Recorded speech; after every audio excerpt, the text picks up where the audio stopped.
అందరూ నమస్కారం. Welcome to Yog Stock. బాగున్నారు కదా? Thank you for supporting my videos.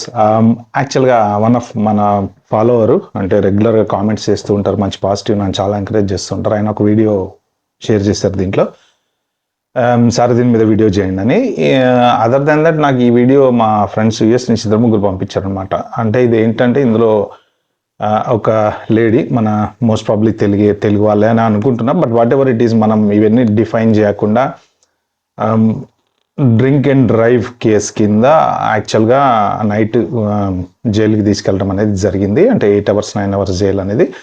దాని గురించి డీటెయిల్స్ అయితే చెప్తా. అంటే ఈ వీడియో ఎందుకు చేద్దాం అనుకున్నాను అంటే, యాక్చువల్గా ఒక అవేర్నెస్ అనేది క్రియేట్ అవుతుంది. జనరల్గా తాగటం తప్ప, తాగి పోలీసు వాళ్ళకి అబద్ధం చెప్పటం తప్ప, అసలు నిజంగా తాగామా లేదా అంటే, ఒక్కొక్కసారి ఎలా ఉంటుందంటే తాగిన తర్వాత పోలీసులు గనక పట్టుకుంటే వాళ్ళని బ్లఫ్ చేయడానికి ట్రై చేయకూడదు. ఎందుకంటే వాళ్ళు వెరీ వెల్ ట్రైన్డ్.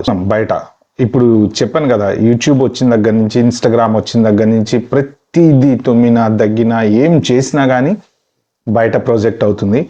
ఇదివరకు ఏంటంటే ఇవన్నీ ఈ మీడియా లేదు కాబట్టి ఒకవేళ జరిగినా కానీ అంత లెవెల్లో తెలియలేదు. ఎస్పెషల్లీ అవేర్నెస్ కోసమే, ఎందుకంటే రోజు రోజుకి దిగజారబోయే పరిస్థితులు వస్తున్నాయి కాబట్టి I'm trying to create an awareness. మన ఇండియన్స్ పరుగు పోకుండా ఉండడానికి చేస్తున్న వీడియో మాత్రమే. ఓకే, ఇంకా టాపిక్లోకి వెళ్ళాము. నా ఛానల్కి ఉన్న ఫస్ట్ టైం వచ్చినట్టుంటే ప్లీజ్ అండి సబ్స్క్రైబ్ చేసుకోండి. అలాగే నా వీడియో నచ్చితే లైక్ చేయండి, షేర్ చేయండి. టాపిక్ నెంబర్ 1 ఏంటంటే, మన పర్సనల్ డీటెయిల్స్ మాట్లాడుకోకుండా ఈమెని పోలీసు వాళ్ళు ఫాలో అయ్యారు. వీడియో కూడా నేను ఇక్కడ మీకు చూపిస్తా, బ్లర్ చేసి కొన్ని బిట్స్ మాత్రమే చూపిస్తా. ఎందుకంటే ఐడెంటిటీ రివీల్ చేయడం నాకు ఇష్టం లేదు, వాళ్ళ గురించి పర్సనల్స్ మాట్లాడడం కూడా నాకు ఇష్టం లేదు. కంటెంట్ మాత్రమే నేను చెప్తాను. మెయిన్ ఇంపార్టెంట్ ఏంటంటే, ఎవరైనా సరే అలాంటి సిచ్యువేషన్లో ఉన్నప్పుడు జాగ్రత్త పడటం కోసం. ఫస్ట్ థింగ్ ఏంటంటే, జరిగింది ఏంటి అంటే, ఈమె కారు యాక్చువల్గా 2-3 సార్లు మనకు లైన్స్ ఉంటాయి కదా ఫారెన్లో. మెయిన్ ఏంటంటే అమెరికాలో కానీ యూకేలో ఆస్ట్రేలియా నడిపేటప్పుడు ఏంటంటే లైన్స్ ఉంటాయి కదా, వీళ్ళు అవుట్ ఆఫ్ ద లైన్ 2-3 సార్లు వెళ్ళింది అని చెప్పి పోలీస్ వాళ్ళు ఆమెకి చెప్పారనమాట. ఓ అవునా, నేను రియలైజ్ కాలేదు అని ఆమె అన్నారు. Hi. Hello, officer. How are you doing? I'm good. Happy Wednesday. Wednesday. So I'm Officer Latham with Centerton Police Department. I pulled you over because you went right of roadway into the other lane like 3 or 4 times. Oh, okay. Yeah. Have you been drinking at all today? No, I'm not. Not I at just all? had a lemonade. Was it a spiked lemonade? No, it's just lemonade. I Just don't a know. regular lemonade? Yes. Okay. Do you have your driver's license? Yes, I do. Let me get it. But అక్కడ డీసెంట్గానే discussion జరిగింది. పాపం ఆ కార్లో ఉన్నామే, అంటే పాపం in the sense argument చేయటం కానీ, misbehave చేయడం కానీ అలా చేయలేదు. పోలీస్ వాళ్ళు అడిగిన దానికి కరెక్ట్గా సమాధానం చెప్పారు. మరి డ్రింక్ చేశారా చేయలేదా అనేది వాళ్ళు చేసిన టెస్ట్ ప్రకారం చూస్తే ఏంటంటే డ్రింక్ చేసినట్టు తేలింది. ఆమె ఏం చెప్పారు అంటే, జస్ట్ నేను లెమనేడే తాగాను, మరి అంటే లెమనేడ్లో ఎవరైనా స్పైక్ చేశారా అని అడిగినా కూడా లేదు, మరి నాకు తెలియదు, నాకు అసలు డ్రింక్ అలవాట్లేదు, నేను ఎప్పుడు నా లైఫ్లో డ్రింకే చేయలేదు అని చెప్పారనమాట. సో దానికి జనరల్గా ఏంటంటే వాళ్ళు ఆన్ రోడ్ టెస్ట్ అనేది, బ్రీత్ ఎనలైజర్ టెస్ట్ ఒక్కటే అనుకుంటారు. డ్రింకింగ్ అంటే అందరూ ఏమనుకుంటారంటే బ్రీత్ ఎనలైజర్ పెట్టేసేసి ఉఫ్ అని ఊదు అని అనుకుంటారు. జనరల్గా డియూఐ టెస్ట్లో 2-3 రకాలు ఉంటాయి. ఓన్లీ బ్రీత్ ఎనలైజర్ టెస్ట్ కాకుండా ఏంటంటే జనరల్గా మన వే ఆఫ్ ఏదైనా ఒక పర్టికులర్ ఆబ్జెక్ట్ని చూస్తున్నప్పుడు డ్రింక్ చేసిన వాడు చూసేటువంటి విధానం కానీ, నార్మల్గా ఉండేటువంటి వాడు చూసేటువంటి విధానం కానీ, ఆ కాన్ఫిడెన్స్ లెవెల్ కానీ చాలా డిఫరెంట్గా ఉంటాయి అన్నమాట. వెనక పోలీసు వాళ్ళు మిమ్మల్ని ఫాలో అవుతున్నారు అంటే there must be a reason for it.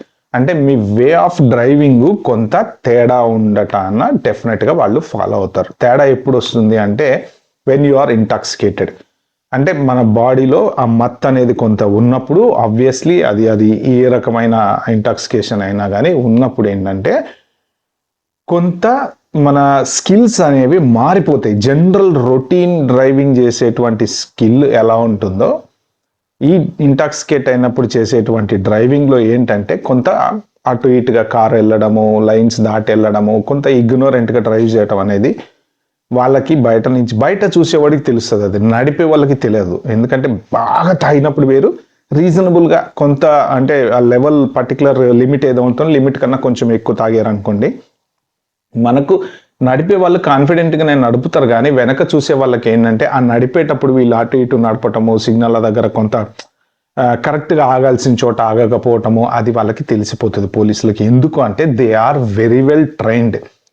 వాళ్ళు మనలాంటి వాళ్ళని రోడ్ల మీద కొన్ని వందల మందిని, వేల మందిని రోజు చూస్తుంటారు. ఓకే, డ్రింక్ చేసి నడిపే వాళ్ళు ఎలా నడుపుతారు ఏంటనే అబ్జర్వేషన్ వాళ్ళకు ఉంటుంది. సో ఆ అబ్జర్వేషన్ ప్రకారం ఈమెను ఆపారు. ఈ టెస్ట్ అనేది చేస్తారు. ఏం చేస్తారు అంటే మన కాన్ఫిడెన్స్ లెవెల్ టెస్ట్ చేస్తారు. అంటే ఈ వేళ్ళు చూపించి ఎన్ని అడగటము, తర్వాత ఇప్పుడు 3 ఏళ్ళు చూపించారు అనుకోండి, బై మిస్టేక్ ఆ మత్తులో ఉన్నప్పుడు కనుక 3, 4 అని చెప్పారు అనుకోండి, అక్కడ దొరికిపోతారు అనమాట. బట్ చూసేటువంటి విధానం కూడా అంటే కరెక్ట్గా కాన్ఫిడెంట్గా, ఇప్పుడు ఎన్ని వేళ్ళు అన్నాం అనుకోండి, కాన్ఫిడెంట్గా చూసే విధానం వేరు, తల అటు ఇటు చెప్తూ చూసే విధానం వేరు. మనం మాట్లాడేటప్పుడు కూడా మాట ముద్దగా వస్తుందా, మత్తుగా వస్తుందా, నార్మల్గా వస్తుందా, ఇవన్నీ ఏంటంటే వాళ్ళకి ట్రైనింగ్ ఇస్తారనమాట. Yeah, okay.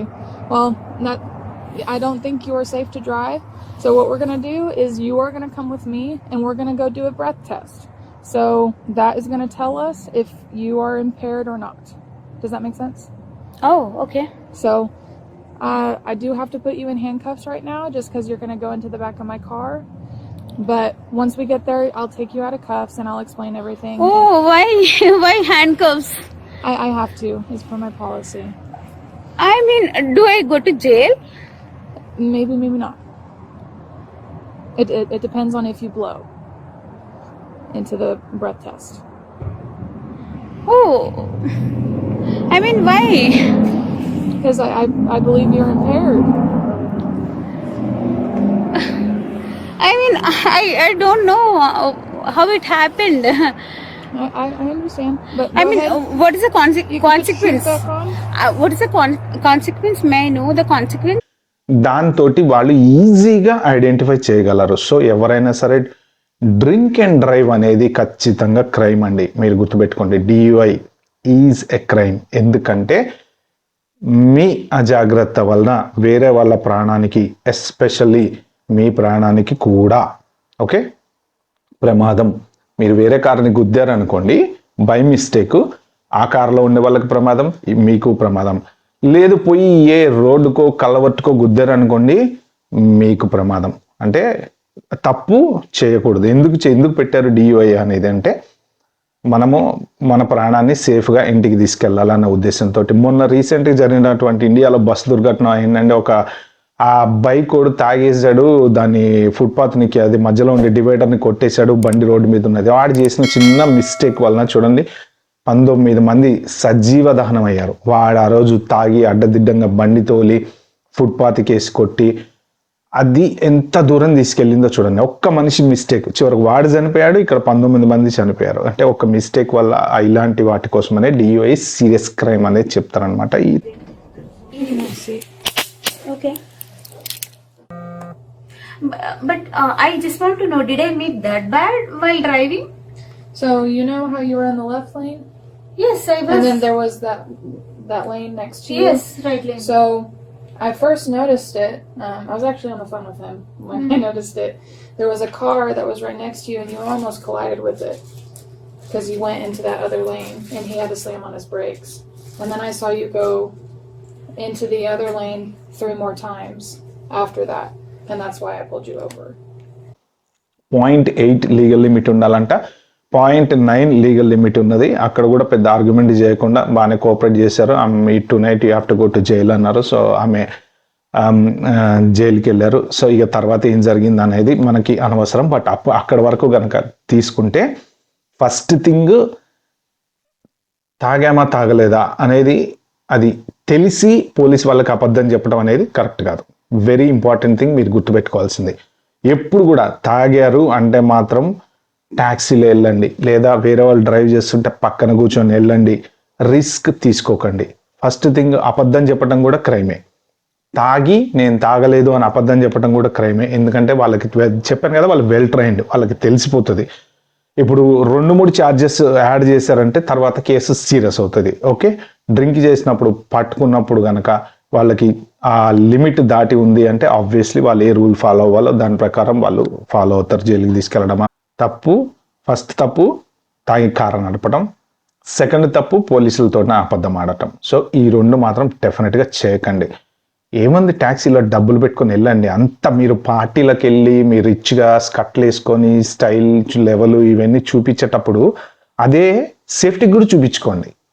ఎవరైనా సరే తాగి కారు నడపటాలు మాత్రం చేయకండి. దీనివల్ల ఏంటంటే మీ వీసాలు పోతాయి. ఒక్కసారి పోలీస్ స్టేషన్కి కనుక మీరు వెళ్తే, రిమెంబర్ దిస్, ఒక్కసారి పోలీస్ స్టేషన్ కనుక మీరు వెళ్తే ఇంకా ఇమ్మీడియట్గా మీకు డెఫినెట్గా డిపోర్టేషన్కి దగ్గరలో ఉన్నారని అయితే గుర్తుపెట్టుకోండి. ఫింగర్ ప్రింట్స్ పోలీస్ స్టేషన్లో వాళ్ళు తీసుకున్నారు అంటే మీరు ఈ ట్రంప్ గవర్నమెంట్ ఉన్నంత వరకు, తర్వాత ఎట్లుంటుందో అనేది నాకు తెలియదులే కానీ, సో 80,000 వీసాలు రివోక్ చేశారు, మొత్తం క్రైమ్ రిలేటెడ్.